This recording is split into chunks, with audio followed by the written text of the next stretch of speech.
Bueno, hemos estado los últimos meses compartiendo acerca de algo tan importante, que no se me para, el ventilador.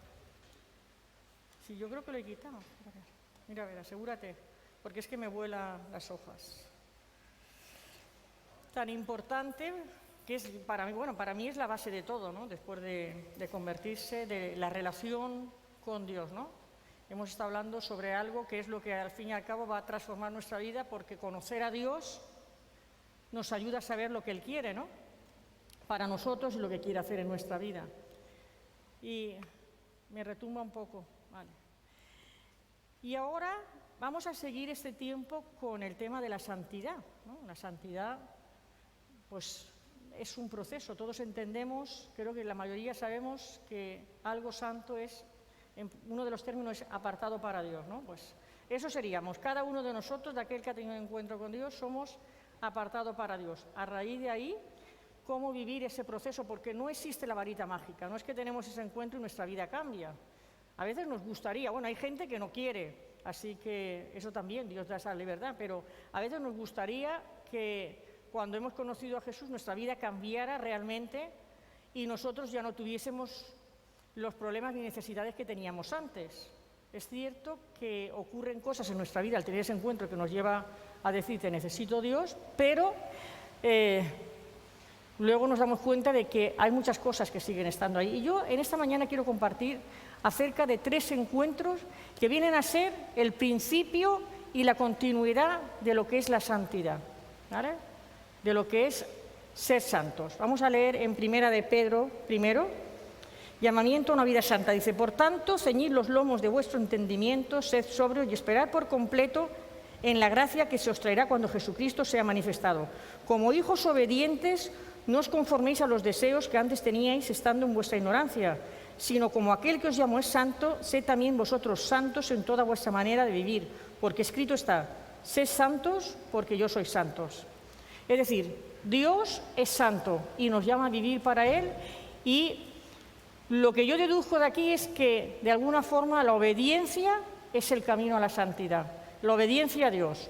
No la obediencia a lo que yo creo, no la obediencia a como yo pienso, lo que yo siento, que mucha gente se deja llevar por lo que siente, por las emociones. Eso normalmente siempre está en contra de la voluntad de Dios. Siempre. Tener un encuentro con Dios no tiene nada que ver ni con sentimientos ni con emociones. Y voy a empezar leyendo en Juan, en el capítulo 5, un hombre que tiene un encuentro con Jesús y dice, después de estas cosas había una fiesta de los judíos y subió Jesús a Jerusalén. Y hay en Jerusalén, cerca de la puerta de las ovejas, un estanque llamado en hebreo Betesda, el cual tiene 5 pórticos. En estos yacía una multitud de enfermos, ciegos, cojos y paralíticos, que esperaban el movimiento del agua, porque un ángel descendía de tiempo en tiempo en el estanque y agitaba el agua, y el que primero descendía al estanque después del movimiento del agua quedaba sano de cualquier enfermedad que tuviese. Y había allí un hombre que hacía 38 años que estaba enfermo. Cuando Jesús lo vio acostado y supo que llevaba ya mucho tiempo así, le dijo, ¿quieres ser sano? Señor, le respondió el enfermo, no tengo quien me meta en el estanque cuando se agita el agua, y entre tanto que yo voy, otro desciende antes que yo. Jesús le dijo, levántate, toma tu lecho y anda. Y al instante que el hombre fue sanado, y tomó su lecho y anduvo. Y era día de reposo aquel día, y entonces los judíos dijeron a aquel que había sido sanado, es día de reposo, no te es lícito llevar tu lecho. Él le respondió, el que me sanó, él mismo me dijo, toma tu lecho y anda. Entonces le preguntaron, ¿quién es el que te dijo, toma tu lecho y anda? Y el que había sido sanado no sabía quién fuese, porque Jesús se había apartado de la gente que estaba en aquel lugar. Después le halló Jesús en el templo y le dijo, mira, has sido sanado, no peques más, para que no te venga alguna cosa peor. Esto resumiría en parte mi encuentro con Dios. La mayoría venimos a Dios porque alguien nos ha hablado. Y a veces nos dicen, mira, Dios va a cambiar tu vida, tienes un problema, te va a sacar del problema, te va a sacar de la necesidad. Nos venden que vamos a poder usar a Dios cuando nos dé la gana, para que las cosas se nos arreglen. Vamos, como que si Dios fuera un juguete al que le das cuerda y hace lo que tú quieres, un robot, no sé. De alguna forma, con buena intención, porque La persona que normalmente te habla lo que quiere es que te des cuenta de que solo en Dios está la solución para tu vida, pero a veces no sabemos explicarlo y tendríamos que aprender a ser más claros. Porque Dios es verdad que tiene la solución para tu vida, pero a lo mejor no la solución que uno espera, sino la solución que te va a dar una eternidad y que aquí va a hacer que vivas una vida distinta. Y eso lo vamos a ver a través de estos tres personajes. Este hombre estaba ahí y seguramente ya estaría desmoralizado. No sabemos si en el estanque la verdad se sanaba o eran supersticiones, porque los judíos tenían muchas supersticiones, pese a que no podemos olvidar que los judíos era el pueblo de Dios. Tenían conocimiento de Dios, pero no les había llegado aquí a la mayoría de ellos. No les había llegado. Y tenían muchas leyes, muchas creencias y entre todo eso muchas supersticiones de los pueblos que a lo largo de los siglos los habían rodeado. Esa es la realidad que vivía el pueblo judío. Entonces tenían conocimiento de Dios, pero vivir conforme al conocimiento de Dios para ellos era imposible, porque solo un encuentro con Dios podía ayudarlos a vivir conforme a la voluntad de Dios. Así que este hombre está ahí y le pone pues, a Jesús la excusa: mira, yo no puedo, la única forma que yo tengo es yendo al estanque, y eso para mí es imposible porque estoy inválido. Me arrastro, pero cuando llego ya, es lo que le está diciendo, ya ha llegado antes que yo. Y a veces, escúchame, ocurre eso. Le hablas a alguien de Dios y te das cuenta de que la persona te pone un montón de excusas, porque solo ve una forma de que Dios sobre en su vida, que sería la que la persona quiere, y entonces se está perdiendo el encuentro con la vida. Jesús se detiene y inicia una conversación con alguien que ya debería de haber llamado la atención del resto de los que estaban allí. Sin embargo, nadie parece prestar atención. Y este hombre sí presta atención, por lo que sea, presta atención. Y no solo eso, sino que cuando Jesús le dice, levántate y toma tu lecho, este hombre parece creer que podía ocurrir lo impensable. Lo impensable era que fuera sanado de una forma tan sencilla. Lo impensable era que él pudiera levantarse y además, como Jesús le dice, carga tu lecho. Que era como una especie de camilla donde llevaban a la gente que era inválida, y tu vida en ese tiempo los dejaban por ahí, en los sitios importantes, para que pidieran. Normalmente ellos vivían, muchos de ellos, y vivían bien. Otros cargaban con ellos y otros les daban dinero, les daban de todo, no tenían que trabajar. Para mí, el hecho del lecho le está diciendo, coge el lecho, nunca olvides de dónde yo te he sacado. No lo olvides. Algo que no se nos tiene que olvidar, porque ese es el principio de entender la gracia. Darnos cuenta de que estábamos en malas condiciones y Jesús nos cambia la situación. Ese encuentro con Jesús. No olvides que yo te saqué de las drogas, que te he librado de ti mismo, de una depresión, que te he librado de la bulimia, que te he librado de tu egoísmo, que te he librado de tu amor al dinero, que te he librado de las mujeres, de los hombres, porque hay gente que piensa que para ser feliz siempre tiene que tener un hombre o una mujer en su vida, ¿no? No se dan cuenta de que eso solo es pasajero y no satisface, que lo que va a cambiar tu vida es el encuentro con la vida. Que te ha librado de eso, no olvides nunca de dónde te libró. Está marcando ese punto. Pero este hombre aún no ha sido salvo, porque la condición para ser salvo es la que vemos en el versículo 14. Esa es la condición. Es verdad que es gracia, y es lo primero que recibe, pero la gracia va acompañada de lo que le dice en el versículo 14. Después la halló Jesús en el templo y le dijo, mira, has sido sanado, no peques más, para que no te venga alguna cosa peor. ¿Y cuántas personas hay que han conocido a Dios y que uno a veces se pregunta, eso porque no a mí hay gente que me ha dicho, eso es que no ha conocido nunca a Dios porque vive peor que antes. Su vida ahora, precisamente porque conoció a Dios, su vida ahora está más perdida. Porque la palabra de Dios lo dice, que aquel que limpia la casa, su casa va a ser peor, 7 veces peor que era antes de conocerlo. Y ves gente que antes tenía una vida medio normal y que después de haber tenido ese encuentro con Dios y se alejan, viven vidas que dan vergüenza. Le dan vergüenza a la gente que no ha conocido nunca a Dios, aunque a nosotros nos debería de dar más, porque no nos tenemos que acostumbrar a esas cosas. Esa es una realidad y es esa condición, no pecar más. Ese es el principio de la santificación. el hecho de no pecar más, que para nosotros es imposible, humanamente es imposible, pero para Dios no. Siempre todo pasa a través de ese mensaje de la cruz, el hecho de que es en la cruz que yo recibo una bendición de Dios y es en la cruz que recibo al mismo tiempo la salvación y el poder para poder ser libre de todo aquello que me ata. Y hay un proceso en el que tenemos otro testimonio en la Biblia de otro hombre, vamos a verlo aquí, que se llamaba Saulo, y de Saulo pasó a ser Pablo. Dice, Saulo, respirando una amenaza y muerte contra los discípulos del Señor, vino al sumo sacerdote y le pidió cartas para las sinagogas de Damasco, a fin de que si hallase algunos hombres o mujeres de este camino, los trajese presos a Jerusalén. Mas yendo por el camino aconteció que al llegar cerca de Damasco, repentinamente le rodeó un resplandor de luz del cielo. Y cayendo en tierra, oyó una voz que le decía, Saulo, Saulo, ¿por qué me persigues? Y dijo, Señor, ¿quién eres? No, ¿quién eres, Señor? Y le dijo, yo soy Jesús, a quien tú persigues. Dura cosa te es dar coces contra el aguijón. Él, temblando y temoroso, dijo, Señor, ¿qué quieres que yo haga? Y el Señor le dijo, levántate y entra en la ciudad, y se te dirá lo que debes hacer. Y los hombres que iban con Saulo se pararon atónitos, oyendo a la verdad la voz, mas sin ver a nadie. Entonces Saulo se levantó de tierra y abriendo los ojos no veía a nadie. Así que llevándole por la mano le metieron en Damasco, donde estuvo 3 días sin ver y no comió ni bebió. Había entonces, Ananías, al que Dios también le habla para que vaya a ver. Saulo era un hombre fiel, él creía que era un hombre fiel a Dios. Era fariseo, había estudiado, hubiera llegado seguramente a ser un maestro porque era un hombre inteligente. Y en nombre de ese Dios al que le habían enseñado sus padres, él creía que Jesús estaba en contra de Dios, la enseñanza de Jesús. Así que perseguía a los que entonces, a mí me encanta cómo los llamaban al principio, los del camino.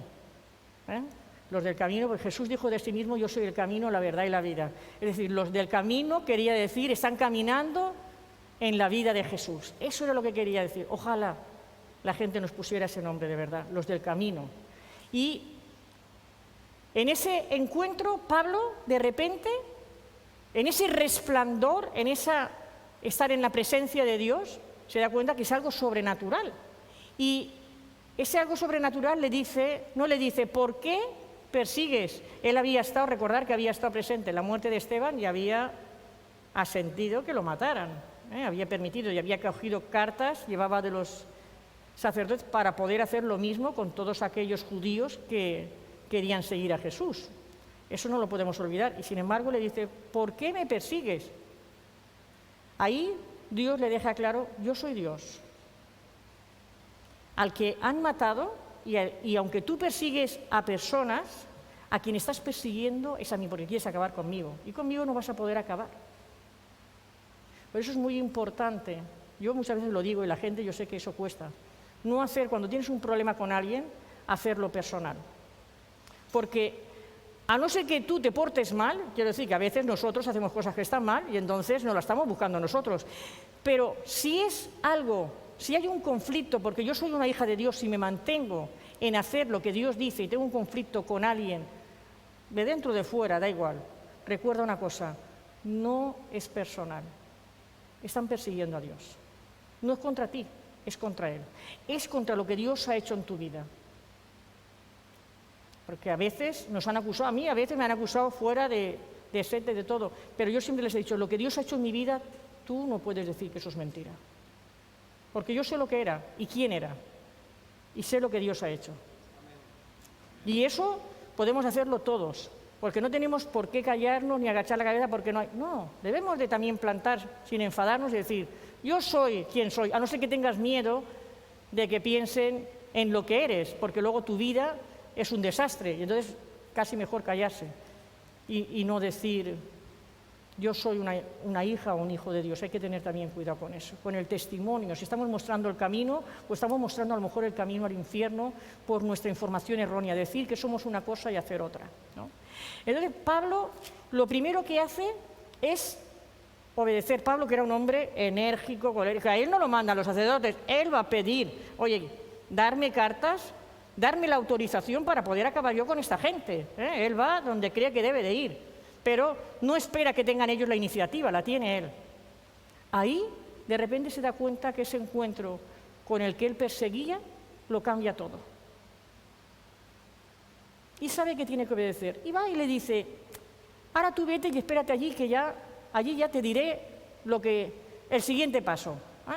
Ya empieza casi como por humillarlo, porque además lo deja ciego para que alguien que era independiente y echado para adelante tuviera que depender de los demás. Y lo tienen que llevar y dejar ahí en un sitio durante 3 días esperando. Como buen judío, pues él dice, pues si ha sido Dios, yo voy a ayunar y tal para esperar. Claro, eso a alguien que a lo mejor tenga ese encuentro con Dios le cuesta, pero como buen judío dice, pues yo voy a estar sin comer hasta que Dios me haga lo que ha dicho que va a hacer, el siguiente paso. No digo que cuando uno tiene un encuentro con Dios deje de comer. No. Él lo hizo porque su creencia seguía estando ahí, su enseñanza, que él tuvo claro que eso no valía para nada delante de los hombres, es también la enseñanza que Dios usó para que él pudiera demostrarle a los demás que Dios existía. Para eso usó él toda su sabiduría que había adquirido durante años, no por otra cosa. Pablo lo tenía por basura, porque sabía que el encuentro con Jesús era lo más grande que podía ocurrirle al ser humano y que para él, como debería ser para nosotros, valía la pena cualquier cosa. El llamado de él desde el principio, sabiendo todo lo que iba a sufrir. Ananías recibe el ir a orar por él, y Ananías no quería, mira que Ananías le dice, pero Dios, ¿tú sabes quién es este hombre? Pues si acaso Dios no se había enterado, se había distraído.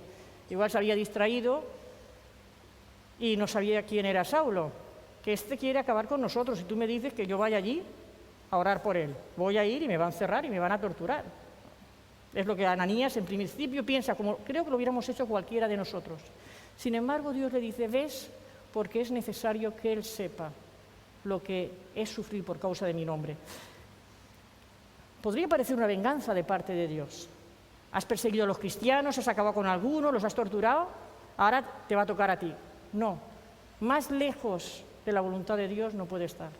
Dios no es esa la clase de venganza que dice la Biblia que él va a hacer, no. Pero sabía que el llamado de Pablo iba a ser un llamado por el que le iba a tocar sufrir mucho. Conociendo a Pablo, él sabía que Pablo, lo mismo que había luchado antes por acabar con los cristianos, ahora iba a luchar por predicar el Evangelio, donde fuese, delante de César, de reyes, de sacerdotes, le daba lo mismo. Tenía tan claro que había tenido un encuentro que eso solo le iba a traer problemas con los demás, y eso Dios lo sabía. Sabía que lo iban a apedrear, que lo iban a azotar, que los judíos lo iban a querer matar, que los romanos iban a querer acabar con él, que los griegos iban a querer... Todos querían acabar con Pablo. Todos aquellos que no querían saber nada de Dios querían acabar con Pablo porque querían callarlo. Y eso le iba a traer sufrimiento en su carne, que no en su espíritu, porque Pablo nunca vemos en la Biblia que él se quejara de ese sufrimiento. Al contrario, él estaba dichoso de poder sufrir por causa del nombre de Cristo, porque para él, y esa es una reflexión que a veces deberíamos hacernos, para él todo eso era señal de que él estaba mostrando la vida de Cristo en su vida. Esa era la señal, y nosotros nos quejamos cuando se nos tuerce algo, cuando tenemos una relación y se rompe, cuando nos gustaría tener pareja y parece que Dios no nos la da. A lo mejor no nos la da porque no estamos preparados para tenerlo, porque haríamos que la pareja fuera más importante que otra cosa, ¿no? O el dinero, o el trabajo que queremos. Y a veces Dios nos deja y dice, estrellaros, porque será la única forma que reaccionéis. A veces lo hace. Aún así, siempre yo creo que pendiente de nosotros, porque mientras Dios no nos deseche, siempre hay una oportunidad de volver, ¿no? Y Pablo se quedó toda su vida. Fíjate, este paralítico se quedó sano. Y le dice, carga y no olvides, no olvides, con tu camilla, no olvides de dónde yo te he sacado. 38 años enfermo, 38 años, no sabemos los años que tendría, pero 38 años había estado dependiendo de los demás, aunque lo hubiera beneficiado. Dejar la camilla, que él se levantara, que estuviese sano, quería decir que tenía que empezar a enfrentar su vida cada día. Las situaciones, todo, ya no podía ser que otros le solucionaran las cosas, las iba a tener que hacer él. Eso significaba. Pero le dice, no te olvides y no vuelvas a pecar, porque si no tu condición va a ser peor que la que has tenido estos 38 años, le está diciendo. Pablo, sin embargo, su encuentro con Jesús lo deja marcado de por vida, porque lo deja con un problema en la vista. Pablo, aunque recuperó la vista cuando oran por él, nunca se quedó bien. Por eso, él no escribía las cartas, la escribía algunos de los que lo acompañaban y él firmaba. Ese era el sello de que era una carta de Pablo, su firma. Pero él no se veía bien y entonces no habían como ahora, que tenemos gafas, lentillas, que incluso te pueden operar, ¿vale? Aunque si Dios te quiere medio cegato solo para que te acuerdes de lo que Él ha hecho, da igual que te operen 20 veces, nunca recuperarás la vista, si Dios tiene algo que enseñarte. Entonces, siempre se quedó con ese problema, que para mí de alguna forma ese problema le hacía recordar, ese problema físico, que él dependía de Dios. Su dependencia de Dios, su necesidad, que su encuentro lo había marcado de alguna forma, que aunque había abierto sus ojos espirituales, físicamente había perdido, pero Pablo lo tenía todo por ganancia, solo por tener a Cristo. No le importaba todo lo demás. Qué elección tan... A mí yo siempre anhelé parecerme a Pablo, tengo que decirlo, yo que era una persona aparentemente dura, ¿vale? Pero eso era apariencia, era una persona pues muy sensible, muy hipersensible, con muchos miedos, muy insegura. Yo a Pablo lo admiré desde el primer día, no entendía nada, pero desde el primer día que empecé a leer de él, yo admiré a ese hombre. ¿Cómo me hubiera gustado ser como él? ¿Cómo me hubiera gustado?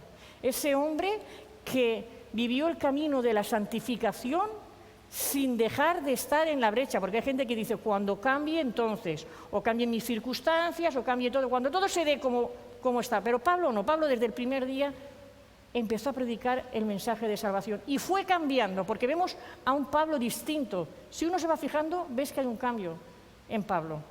Esa persona tan enérgica, no dejó de ser enérgica, pero sí se volvió más misericordiosa, sí se volvió cosas que en él no estaban de forma natural, pero que Dios hizo. Y que el hecho de que siempre tuviera que llevar a alguien, a lo mejor para que le escribiera las cartas, le ayudaba a recordar que él dependía de Dios. Él peleó con algo que no sabemos lo que es, y dice que 3 veces, eso me maravilla, porque yo lo pido mucho más. 3 veces le pidió al Señor, y Dios le dijo, bástate mi gracia. ¿Por qué bástate mi gracia? La gracia es algo que uno recibe y que no se merece, así que Pablo, por lo que fuera, no se merecía, pero aun eso le hacía depender de Dios, porque él no podía, era la gracia de Dios que lo sostenía y que lo ayudaba a luchar cada día. Y eso él lo tuvo claro, ya no volvió a pedirle más a Dios. Vivió de la gracia de Dios, algo que a veces se nos olvida. Nosotros hacemos excesos con la gracia, queremos la gracia para usarla en nuestro beneficio, pero en un beneficio que a veces es económico, de parejas, de pedir, de esto, y que no tiene nada que ver con la voluntad de Dios, con lo que Dios quiere realmente hacer en nuestra vida. El camino de cambiar siempre es en el proceso. Y tenemos el ejemplo de otro hombre en el Antiguo Testamento, pero que era del pueblo de Dios, así que nos vale. De un hombre que a mí también me cautivó y me sigue cautivando. Un hombre que servía a Dios ya y que era profeta. Cuando tiene un encuentro con Dios que cambia todo. Y ese encuentro nos muestra cómo es el camino de la santificación. Está en Isaías, voy a leer, Isaías 6. Dice, en el año en que murió el rey Uzías, vi yo al Señor, sentado sobre un trono alto y sublime, y sus faldas llenaban el templo. Por encima de él había serafines, cada uno tenía 6 alas, con 2 cubrían sus rostros, con 2 cubrían sus pies y con 2 volaban. Y el uno al otro daban voces diciendo, Santo, Santo, Santo, Jehová de los ejércitos. Toda la tierra está llena de su gloria. No un trozo, no el templo, toda la tierra. Y los quiciales de las puertas se estremecieron con voz se estremecieron con la voz del que clamaba y la casa se llenó de humo. Entonces dije, ay de mí que soy muerto, porque siendo hombre inmundo de labios y habitando en medio del pueblo que tiene labios inmundos, han visto mis ojos al Rey Jehová de los ejércitos. Y voló hacia mí uno de los serafines, teniendo en su mano un carbón encendido tomado del altar con unas tenazas. Y tocando con él sobre mi boca, dijo, he aquí, esto tocó tus labios, y es quitada tu culpa y limpio tu pecado. Después oí la voz del Señor que decía, ¿a quién enviaré y quién irá por nosotros? Entonces respondí yo, heme aquí, envíame a mí. Este hombre ya era profeta, ¿vale? Un profeta de Dios, eso es cierto, eso lo dice la Biblia. Él estaba, pero había crecido a la sombra de un gran rey, usado por Dios, Uzías. Uzías, Dios le había dado sabiduría, inteligencia para inventar, para las batallas, para todo. No vamos a entrar en la vida de Uzías. Uzías murió leproso, porque al final de su vida se olvidó que no podía ocupar un lugar que le correspondía a Dios. Aún así, eso no parece haber decepcionado a Isaías de ese rey. Encontraría, no sé si una disculpa, porque a veces cuando admiramos a alguien, encontramos disculpas para sus defectos, para sus fallos y sus pecados, ¿no? No, es que será por esto, será por lo otro. Seguramente que él encontraría una disculpa porque no es hasta que Uzías muere, después de años de estar leproso, que Isaías tiene un encuentro con Dios después de la muerte del ídolo. Y tiene un encuentro con Dios, paradójicamente, sentado en un trono. Ha muerto un rey y él ve a Dios como lo que es, como un rey, con los serafines, con esto, con lo otro, con el incienso, con el altar, con todo. Y además con las faldas bien largas, que entonces contra más largas llevaban las faldas, quería decir que el rey era más importante porque menos cosas hacía. Así que las faldas de Dios llenaban el templo, le está diciendo, yo soy más que nadie. Y más los serafines ahí diciendo, santo, santo, santo. De repente ese encuentro con esa gloria es darse cuenta de que este es el verdadero rey. Este es el verdadero rey. Y que si no, da igual. Si no, nos veo, me pongo a hablar de cerca. Esa visión lo deja y por lo tanto, al tener el encuentro con Dios, ocurre lo que tiene que ocurrir y que tendría que ocurrirnos a todos, porque nuestro caminar con Dios siempre tiene que estar precedido por esos encuentros donde nos damos cuenta de lo que somos. Y él se da cuenta de que es un pecador, de que tiene un problema que también lo padece el pueblo. Tendría más pecados, pero en ese momento es consciente de que tiene un problema. Y el pueblo también. Y dice, Dios va a acabar conmigo, porque yo no puedo estar en la presencia de Dios con lo que soy.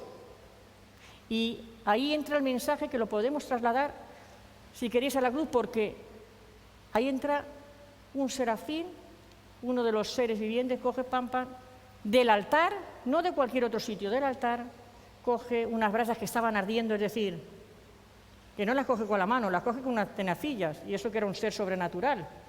Las coge con unas tenacillas y toca su boca, porque es ahí donde él confiesa que tiene un pecado, ¿no? Un pecado de labios inmundos. Podía ser de crítica, podía ser de palabra fea, yo qué sé, no lo sabemos porque no lo dice, pero uno se lo puede añadir a lo que quiera. Tenía un problema de labios inmundos que el mismo pueblo también padecía. Y Isaías no se queja de ese fuego consumidor, no se queja. La boca es algo muy delicada, yo creo que todos lo sabéis, un pequeño corte, una llaga, vamos, te deja que no quieres comer, no quieres beber, no quieres hablar. Y no parece afectarle. Y ahí es donde Dios, este maravilloso Dios que es además un caballero, dice, ahora ya está preparado, ha tenido ese encuentro conmigo, ya estoy ocupando el lugar que debo de ocupar en su vida de rey, lo he limpiado de su pecado. Y ahora voy a hacerle una pregunta, indirecta, pero no había nadie más para escuchar. ¿A quién enviaré y quién irá por nosotros? Wow. ¿A quién enviaré? Parece en primera persona, pero termina diciendo, ¿y quién irá por nosotros? Yo creo que está hablando de la Trinidad, pero como no es el tema, lo vamos a dejar ahí. Y Isaías, claro, no puede cerrar la boca. Dice, envíame a mí, yo iré. Yo iré. Era lo que quería Dios oír. Lo mismo que le pasó a Pablo. Pablo le dijo, Señor, ¿qué quieres que haga? Y bueno, y Dios le dijo, le enseñó el evangelio que tenía que predicar el resto de su vida. Hasta que lo mataron, porque a Pablo lo mataron por no negar el nombre de Cristo. Él sabía que su vida era un juego y sabía que iba a morir cuando le tocase, ni antes ni después, ni antes ni después. Estuvo muchas veces, lo dieron por muerto y todo, pero Pablo murió cuando le tocaba. Y murió porque lo torturaron, como a la mayoría de los cristianos. No murió en un naufrago, no murió cuando lo apedrearon, podía haber muerto como Esteban, pero no, murió cuando le tocaba. Que eso es algo que es importante, que nosotros tenemos que tener claro. Nuestra vida tiene que ser útil hasta el último instante. No nos podemos ni siquiera sentar a esperar la muerte. Ya he hecho bastante y me espero a esperar la muerte. No, siempre hay algo que uno tiene que hacer. A lo mejor en la vida pasas a distintas cosas y a lo mejor al final de tu vida te puedes dedicar a orar, pero eso es tan sumamente importante porque puedes estar respaldando a otros. Y voy a poner el ejemplo de un hombre que muchos habréis leído su biografía y otros creo que habéis oído hablar de él porque muchas veces lo hemos mencionado. Y parece más cercano a nosotros, nos podemos identificar más, que es George Muller. George Muller es conocido como el padre de los huérfanos. Pero ese hombre no tuvo una conversión así de estas, como Pablo que se encuentra con la luz, como Isaías. Isaías ya era, pero ese encuentro con Dios cambia más cosas en su vida, ni como el paralítico que se acercó en la misma vida. George Muller era un hombre que era, pues, como viven hoy en día muchos días, con una vida muy inmoral, ¿vale? Y su padre, cansado de él, decide mandarlo a estudiar para pastor, porque entonces esas cosas se podían hacer para pastor luterano, y él lo mandan a un seminario y tal, y decide acudir porque lo invitan una vez, que el que lo invitó tenía cierto recelo, conociendo cómo era el otro, pero lo invitó a una reunión de oración, que habían aparte de gente que vivía el Evangelio. Y ahí, pues él no se emocionó, no cayó de rodillas diciendo soy pecador, vamos, no es que se abrió el cielo como le pasó a Isaías, ni vio la gloria de Dios, ni escuchó la voz como... Pero algo de lo que allí dijeron, que compartieron, a George Muller de una forma sencilla le hizo entender que Dios era un Dios real. Y él salió de allí dispuesto a rendirle su vida. Empezó a orar, empezó a leer la Biblia, empezó a estudiar para conocer más a Dios. Y no había pasado nada emocionante, que muchas veces buscamos las emociones, ¿no? Yo misma, en mi proceso de conversión, yo era atea. Y fui a la iglesia porque, bueno, me dijeron que algo estaba pasando con los drogadictos. Amigos míos habían dejado la droga porque Dios lo estaba cambiando. Y pues uno va a ver, ¿no? Dices, a lo mejor a mí también me pasa algo. Y yo veía que oraban por la gente que estaba con el síndrome de abstinencia, que eso, de la heroína. Estamos hablando de algo muy fuerte, de algo muy fuerte, de la heroína. Eso no se va porque tú te sugestiones, no se va. El síndrome físico es, bueno, mejor no recordarlo. Pero los dolores, todo eso es tremendo. Y yo veía que oraban y que la gente se le iba, de verdad, porque además yo veía a alguien con el síndrome de abstinencia y sabía que estaba con el síndrome de abstinencia. No necesitaba que me lo dijeran. Sabía que era eso, sabía que no es que estaba mal o otra cosa, sabía que era eso. Eso era algo que nosotros lo identificábamos. Y veía cómo la gente oraban, empezaba a dormir, empezaban a dejar las drogas. Y yo dije, a lo mejor a mí también me puede cambiar, ¿no? Pero oraron por mí en varias ocasiones y no pasó nada. Yo seguía necesitando la droga y seguía necesitando. A mí eso me frustraba más porque, como yo siempre había pensado que no había nadie en el mundo que me quisiera, ahora que ya me había dado cuenta de que Dios era real, pues pensaba, Dios tampoco me quiere. Claro, por eso no hace nada por mí. Porque, bueno, pues a veces le hablamos a la gente solo de los beneficios de lo que Dios puede hacer en tu vida y no como le pasó a Pablo, que se le dijo vas a rendir tu vida y tu vida no va a ser un lecho de rosas. Bueno, van a haber rosas, pero llenas de espinas, tú vas a caminar en las espinas. Isaías sabía, porque conocía a su pueblo, sabía que hablar de la parte de Dios y decir lo que Dios le iba a decir era que lo pudieran matar, porque estos se cargaban a los profetas que eran de Dios, se los cargaban. Los judíos que eran el pueblo de Dios se los cargaban porque no les gustaba el mensaje. Es decir, que cada uno de ellos se enfrentó a ese hecho. El hombre que cogió la camilla en el estanque de Betesda sabía que lo podían matar, porque en el día de reposo no se podía cargar con nada. Pero ese es tema para otro día. Sin embargo, la cogió, no sabía quién era Dios, pero con lo que le había pasado no se le ocurrió decirle, no me la voy a llevar, que me matan. Se la llevó. Entonces, siempre ocurre eso. A mí me pasó. Y algo pasó finalmente, que me hizo entender que Dios me amaba. Y decidí obedecerle. Como le pasó al de la camilla, como le pasó a Josh Muller, quise saber más de él, como le pasó más bien a Josh Muller, que no fue algo dramático, pero decidí obedecer, como no tenía otra opción, a ver qué pasa. Y entonces Dios obró. Nadie oró por mí. Por lo menos nadie vino y oró por mí en ese momento. No tuve síndrome de abstinencia. No volví a sentir deseos de volver a drogarme. No he vuelto a sentir deseos de drogarme desde aquel día. Nunca. Y me pasó lo mismo con el tabaco. Yo sé que eso no es normal y no me gusta decirlo porque hay gente que se crea expectativas. Nunca volví a sentir deseos de nada. Nunca. Solo le dije a Dios, si tú me cambias, esa fue mi oración, te seguiré el resto de mi vida. Y no sabía lo que iba a hacer mañana, no sabía lo que iba a pasar, cómo iba a caminar. Estaba además llena de miedos, yo era una persona llena de miedos. ¿Qué iba a poder hacer yo si yo no tenía nada que ofrecerle a Dios? No tenía nada bueno, yo no veía nada bueno en mí, pero Dios quería mi corazón para transformarlo. El primer mes de ese tiempo fue como vivir en el cielo. No tenía miedos, no tenía dudas, no pensaba en mi inseguridad, en que esto no iba a poder hacerlo, no pensaba en nada. Wow. Estaba que yo no me lo podía creer. Pero ahí, como el siguiente encuentro del estanque de Betesda, ya aparece Dios y me dice, ahora tienes que entender que ya no puedes volver a pecar. Y ahora vamos a trabajar lo que te ha llevado a tu vida. Las drogas eran solo la consecuencia de lo que había en mi corazón. Y Él me mostró que eso a Él no le costaba nada quitármelo, pero que lo otro yo iba a tener que renunciarlo, como lo hizo Pablo, como lo hizo Isaías. Iba a tener que reconocer, esto está en mi vida. Y eso ocurre cuando tú tienes ese encuentro con Dios. Si tú tienes una relación con Dios, tú no puedes quedarte igual. Yo siempre digo a la gente, es imposible estar en la presencia de Dios y verte igual que ayer.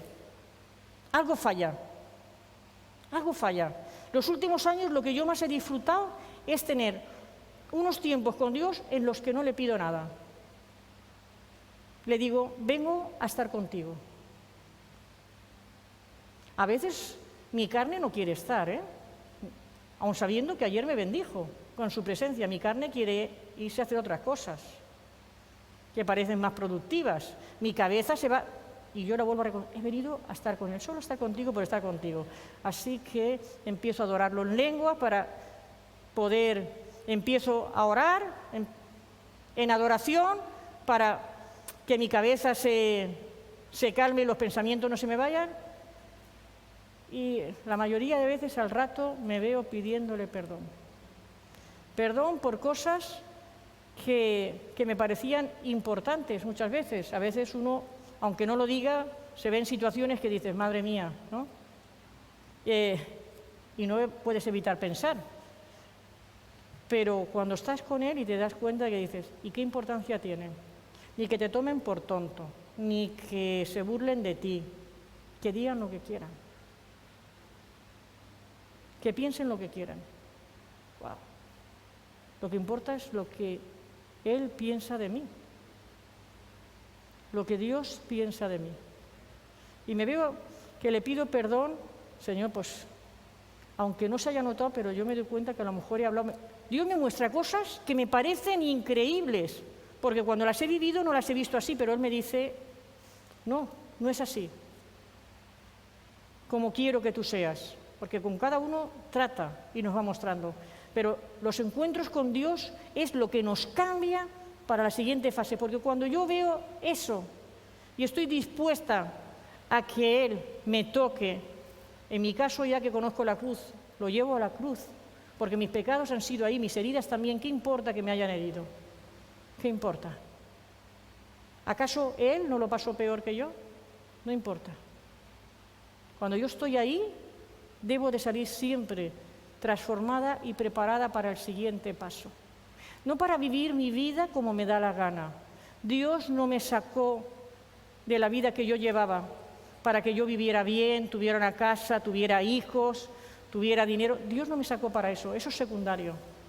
Dios me rescató para que yo pudiera caminar como lo hizo Pablo, para que pudiera caminar como Isaías, en el lugar que me corresponda, no queriendo ocupar un lugar ni hacer lo que Dios no me ha enviado. Eso también hay que tenerlo, porque muchas veces tenemos ansia de cosas que Dios no quiere que hagamos, y Dios nos quiere para otras. Y tenemos que estar dispuestos, porque cuando le decimos que sí, aunque no nos guste, hasta para eso Dios nos da la gracia para disfrutar el hecho de que estamos en el lugar que Él nos quiere. Eso es tan importante. George Muller quería ser misionero y Dios no se lo permitió hasta que no tuvo 70 años. Seguramente que le había puesto el deseo en el corazón, o se lo concedió, que era su hijo y había sido obediente y le dijo, ahora te voy a dejar.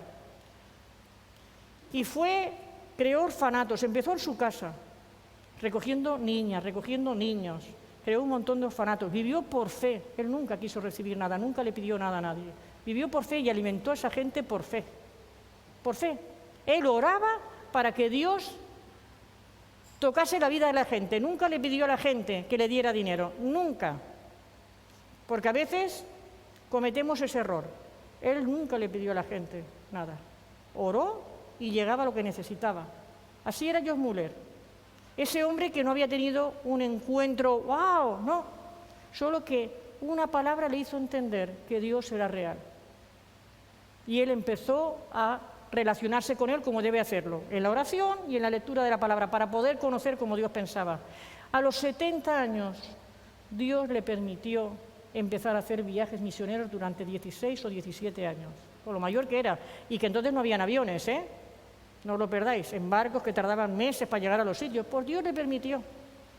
¿Y sabéis cómo murió? Como había vivido, orando, con 90 y tantos años, murió en la habitación de uno de los orfanatos que él había creado, porque no tenía nada. Había estado la noche de antes en una reunión de oración, la había estado dirigiendo, llegó como siempre, le dieron su vaso de leche y él murió como vivía, en la presencia de Dios. De la presencia de Dios pasó a la presencia de Dios. Y yo le digo, Dios, yo quiero morirme así. Hasta el último día quiero estar contigo, porque tenía 90 y tantos años. Es impresionante, a él no lo mataron, Dios le permitió morir de otra forma. Pero lo importante es vivir y morir y poder irnos con Dios. Eso es lo importante. Es algo que nunca debemos olvidar. Podemos coger la gracia y hacer lo que nos dé la gana, pero el encuentro en el estanque es vete y no peques más, para que no te venga nada peor. A lo mejor tú dices, no, si me va de maravilla, pero cada vez estoy más lejos de Dios. Hay que tener mucho cuidado con las bendiciones que son maldiciones en nuestra vida. No fuiste llamado para vivir tu vida. Fuiste llamado para ser parte del camino, para caminar en ese camino en el que caminó Pablo, en el que caminó Isaías, en el que caminaron tantos hombres que en ese camino fueron al patíbulo. Y aún hay mucha gente hoy en día que seguir a Cristo los lleva a la cárcel y a que los maten. No podemos olvidarlo. No podemos olvidar que la muerte en la cruz no solo me deja llegar al cielo, La muerte en la cruz perdona mis pecados. Y si tú piensas que no tienes pecados, aquellos que estáis oyendo a través de las redes, que no tienes, que has sido una buena persona, te voy a decir una cosa. Estabas perdido, como estaba perdido Pablo. Pablo estaba perdido en sus pecados porque no quería saber nada del Dios verdadero. El Dios verdadero te salva y te transforma y te sana. Y ya no existen rencores, ya no existen nada de esas cosas que nos han atado. Porque Dios tiene un plan y un propósito para cada vida que es sumamente importante. Ahí donde estás, puedes decirle a Dios que quieres conocerlo. Y esa será la primera parte. Puedes decirle, Dios, necesito que cambies mi vida. Pero también dile la segunda parte, y te seguiré lo que me quede de vida. Ya no viviré para mí, porque Cristo vive en mí, entonces tengo que vivir para ti. Eso es algo que no podemos olvidarlos. Hayas conocido o no a Dios, si has estado viviendo como te ha dado la gana, lejos de Él, a la fresca, este es el momento. Arregla las cosas con Dios. Porque a lo mejor mañana ya no hay tiempo. Esta semana hemos enterrado a un hermano en la fe, de aquí de la iglesia. Murió de repente, nos ha pillado a todos porque murió mientras dormía, con 48 años. Y ha sido pues un golpe porque la separación de alguien a quien tú quieres siempre es doloroso. Sabemos que lo vamos a ver, pero nos impresionó porque no esperábamos que le sucediera. Imagínate que estás lejos de Dios y te pasa eso. Y te puede pasar en cualquier momento. Al rato de la muerte de este hermano, en Mercadona, alguien que yo conozco, le dio un infarto y cayó fulminado en Mercadona, ahí en Vichita. Y cayó fulminado. Ese no conocía a Dios. No que yo sepa. Esa muerte me preocupa más. Y está en nosotros el poder extender, somos la mano extendida a un mundo que se pierde. Y si vivimos nuestra vida y caminamos en nuestro camino, la gente se va a morir como este hombre que murió, sin que nadie le hubiera hablado de Dios.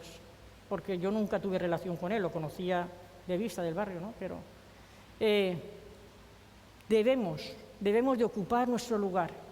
Debemos de estar dispuestos a decirle, sí, Señor, no voy a olvidar de dónde me has sacado, no lo voy a olvidar. Y eso me va a proyectar. Mi pasado solo me puede servir como a Pablo, para darle la gloria a Dios y demostrar que Dios es un Dios real. Para eso nos tiene que servir el pasado, no para regocijarnos. Que Dios os bendiga. Y, bueno, creo que pasa Benja a despedirse, ¿no?, de las redes. Y a los que estáis allí, no lo olvidéis, estáis a una oración de poder tener ese encuentro con Dios que cambie vuestra vida. Muchas gracias. Muchas gracias, Pastora Mariluz, por esta palabra.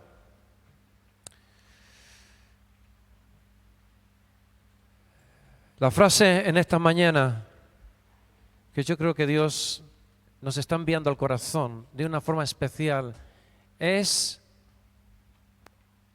vete, toma tu lecho y anda, y levántate, y sal, y camina. Ocurrió con este hombre, el estanque de Bethesda, no recuerda el nombre de esta iglesia, que significa casa de misericordia, y realmente las iglesias deberían ser una casa de misericordia, donde poder ayudar a que la gente se levante de su postración, de su impedimento, a lo mejor de su religiosidad, y empezar a caminar esa vida de santidad y de obediencia a Cristo. Porque Cristo murió por mí, nosotros tenemos que vivir para Cristo. Pasó con el apóstol Pablo, un hombre que amaba a Dios, pero que realmente no lo conocía. Creía servirle matando a auténticos y auténticas hijas de Dios. Pero ¿sabes qué? La Biblia nos dice, no sabemos si estaba de pie, subido en un asno, en un caballo o en qué, pero sí que dice que cayó a tierra. En esta mañana quizás Dios quiera hacerte que caiga de tu orgullo, que reconozcas tu pecado, tu postración, tu impedimento, para que puedas levantarte y hacer su voluntad. Ocurrió con Isaías. Isaías tenía su ídolo, quizás su apoyo en el rey Uzías, y tuvo que Dios quitárselo para que pudiera ver. A lo mejor tu familia es tu ídolo, o tu trabajo, o tu dinero, pero lo que quiero que entendamos es que no podemos ver a Dios en su esplendor si Él no es nuestra prioridad, si Él no está ocupando el trono de nuestras vidas y de nuestro corazón. La pregunta que le hace Dios a Isaías te la está haciendo hoy a ti. ¿A quién enviaremos? ¿Estás listo? ¿Estás preparado? Es tiempo de levantarse. Es tiempo de coger el lecho para que nunca olvidemos de dónde nos sacó Dios. Éramos pura miseria. Y por su gracia somos lo que somos. Solo por su gracia, por su misericordia. Así que ojalá que en esta mañana tú no te quedes impasible. Te voy a pedir que cierres tus ojos, que te pongas en conexión con Dios. Y ojalá que sea permanente y para siempre. Pero vamos a hablar con Dios. Y como Dios es tan grande y tan importante, que sus faldas llenan el templo, te voy a pedir que te pongas de pie. Porque nada más y nada menos que el Creador del cielo y de la tierra está hoy, aquí y ahora, y quiere hablar a nuestras vidas. Y quiere decirnos en esta mañana que nos levantemos con el poder y la fuerza de su Espíritu. Que tomes decisiones, pero que sobre todo tomes tu lecho, tu camilla. Toma la cruz y anda, camina, levántate. Santifícate, vive agradando a Dios. Vive sirviéndole y por tanto sirviendo a los que te rodean. Hablemos con Dios para que Él pueda llevarnos, pueda levantarnos y pueda llevarnos a ese próximo escalón, a ese próximo nivel, a ese lugar donde Dios quiere que estemos, con alegría, con gozo en el alma, con una perspectiva eterna. Hablemos con Él, pongámonos a bien con Él. Señor, en esta mañana queremos darte las gracias, oh Dios, por esa salvación tan grande, por venir a nuestro estanque de imposibilidad. Oh Dios, queremos pedirte, Señor, en esta mañana que nos ayudes a levantarnos de la postración, de la mediocridad. Oh Dios, y a vivir, Señor, con nuestros ojos puestos en Cristo, autor y consumador de nuestra fe. Queremos vivir, Señor, en tu victoria. Gracias por esa victoria en la cruz que tú nos trasladas para vivir de gloria en gloria, no para vivir postrados, no para vivir deslumbrados por los brillos de este mundo ni de personas. Señor, que tu luz, como en el caso de Pablo, oh Dios, nos haga caer de nuestro orgullo y podamos, Señor, disfrutar de tu presencia en el día a día, minuto a minuto. En este día, Señor, hacemos pacto contigo. Retomamos nuestro compromiso de caminar en y por fe. Queremos darte gloria. Estamos agradecidos en esta mañana por tu palabra. Recibe, Señor, todo nuestro agradecimiento por la salvación y por la hermosa vida que nos permites disfrutar caminando con Cristo. A ti la gloria en el nombre de Jesús. Amén, gloria a Dios. Queridos amigos que nos seguís desde las redes, queridos hermanos, hermanas, muchas gracias por acompañarnos un domingo más. Y Me gustaría que nunca olvides lo mucho que tú vales para Dios. Si no lo has hecho, habla con Dios, porque tú también puedes tener la misma experiencia que aquel hombre en el estanque de Bethesda. Así que muchísimas gracias y cuídense mucho. Nos vemos el miércoles que viene a las 7. Hasta pronto.